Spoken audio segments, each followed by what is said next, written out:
আনুমানিক 1টার দিকে আমাদের মাইলস্টোন স্কুল অ্যান্ড কলেজের দিয়াবাড়ি উত্তর শাখার দোতলা স্কুল ভবনে ক্র্যাশ ল্যান্ডিং করেছে। এই দুতলা ভবনটিতে প্রথম তলায় ছিল তৃতীয় শ্রেণী ও চতুর্থ শ্রেণীর বাচ্চাদের ক্লাস, দ্বিতীয় তলায় ছিল দ্বিতীয় শ্রেণী ও পঞ্চম শ্রেণীদের ক্লাস, এবং তার সাথে ছিল প্রিন্সিপালের অফিস, মিটিং রুম এবং একটা কোচিংয়ের ক্লাস চলমান ছিল।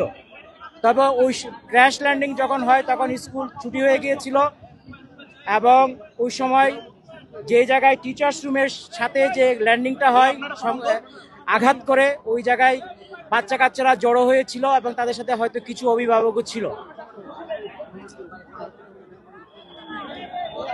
আমরা fire service and civil defence crash landing হয়েছে আনুমানিক 1টার দিকে, 1:08-এর মধ্যে আমরা খবর পাই এবং আমাদের 1:22-এর মধ্যে দ্রুত আমাদের এখানে ইউনিট পৌঁছে যায় এবং উদ্ধার কার্যক্রম শুরু করে।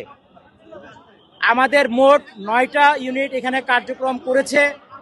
বর্তমানে আগুন সম্পূর্ণ নির্বাপন অবস্থায় আছে এবং আমরা উদ্ধার কার্যক্রম চালাচ্ছি।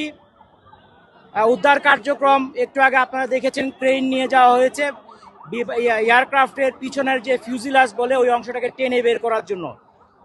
ওটা বের করার পর ফাইনালি সার্চ করলে আর কোনো ডেড বডি আছে কিনা সেটা আমরা জানতে পারবো।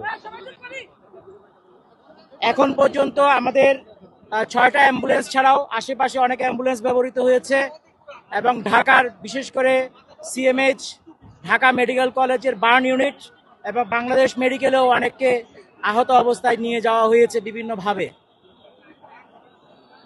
আমাদের হিসাব অনুযায়ী এখন পর্যন্ত আমরা 19 জনের ডেড বডি উদ্ধার করেছি এবং তারা বিভিন্ন হাসপাতালে আছে। এগুলি হিসাবটা চলমান আছে যেহেতু দ্রুত উদ্ধার করে পাঠানো হয়েছে। এখানে সেনাবাহিনী এবং আমাদের ফায়ার সার্ভিস এবং অন্যান্য পুলিশ সবাই মিলে আমাদের সহযোগিতা করেছে এবং র্যাবও এখানে উপস্থিত ছিল। আমাদের উদ্ধার কাজ চলমান আছে এবং আশা করছি এটা খুব শীঘ্রই শেষ হয়ে যাবে, হলে আমরা টোটাল ক্ষয়ক্ষতির ফিগারটা আপনাদেরকে বলতে পারবো। আহত আমাদের ধারণা অনুযায়ী আমরা টোটাল হিসাবটা এখনো চলমান আছে, তবে আনুমানিক এটা 50-এর উপরে হবে। এই যে আহতদের কথাই বলছি, আহত উদ্ধার,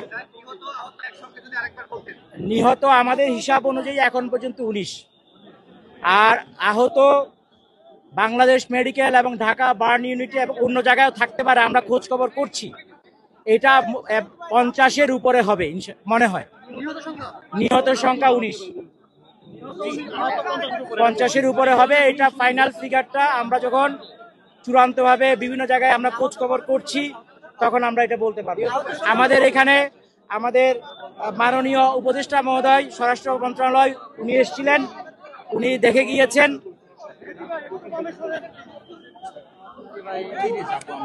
এই ছিল আজকে এখন পর্যন্ত আপনাদেরকে দেওয়ার মতো সংবাদ। এটা একটি দুঃখজনক ঘটনা। আমরা এটার জন্য আমাদের যারা মারা গিয়েছেন এবং যারা আহত হয়েছেন সবার আরোগ্য কামনা করছি এবং ফ্যামিলির প্রতি আমাদের সমবেদনা জ্ঞাপন করছি, এবং আমরা আমাদের সর্বোচ্চ চেষ্টা দিয়ে যতটুকু সম্ভব উদ্ধার কার্যক্রম চালিয়েছি। সবাই মিলে সহযোগিতা করেছে, ভলান্টিয়াররা সহযোগিতা করেছে, স্থানীয় কলেজ স্কুল কলেজ প্রশাসন সহযোগিতা করছে। সবার মাধ্যমে আমরা কাজটা মোটামুটি শেষ পর্যায়ে নিয়ে এসেছি। যারা নিহত এখনো তাদের পরিচয় আমরা জানতে পারি, সময় লাগবে।